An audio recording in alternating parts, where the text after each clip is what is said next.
Іван Шанхайський дав свою оцінку событіям і на Подкарпатській Русі. Яка їх головна оцінка?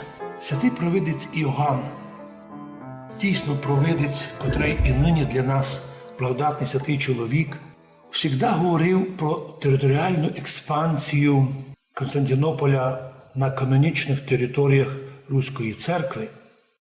Но він тоді вже предвидів, що слідуючим послідовательним шагом Вселенського патріарха, навірно, буде об'явлення всієї Росії під юрисдикцією Константинополя. Це було сказано в 1938 році.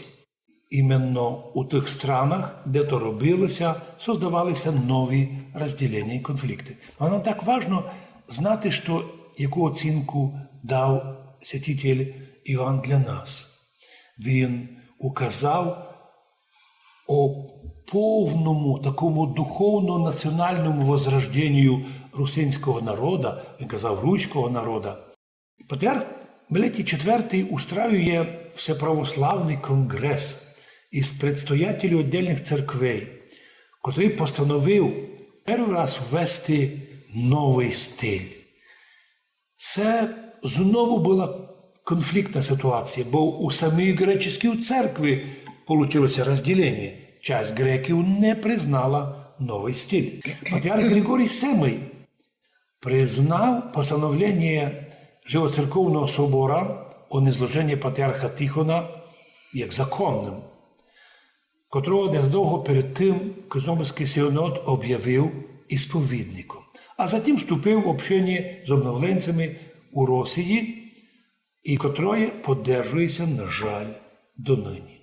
І так, ми кажемо, що історія православної церкви на Закарпатті, на Подкарпатській Русі, де була не тільки лише єпархія, була реєстрована Національна Карпато-Русинська автономна православна церква Сербського патріархата, була у активному виру історії церквей і після Першої мирової війни, після Другої і після Другої, і донині.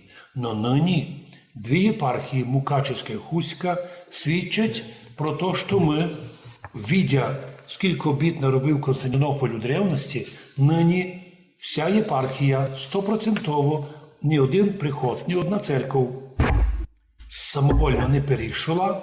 Осталося, особливо в Мукачевській єпархії, ні один приход не клюнув на ПЦУшні приманки. Пару приходів у Хуській єпархії насильственно захватили люди, яких привезли із-за меж області.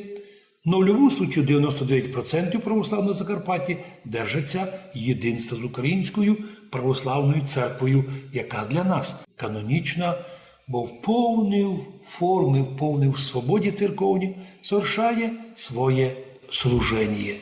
І ми, русини, свідчимо, що нам нині комфортно бути в Українській православній церкві, де Українська православна церква оберігає наше єдинство і чужі впливи.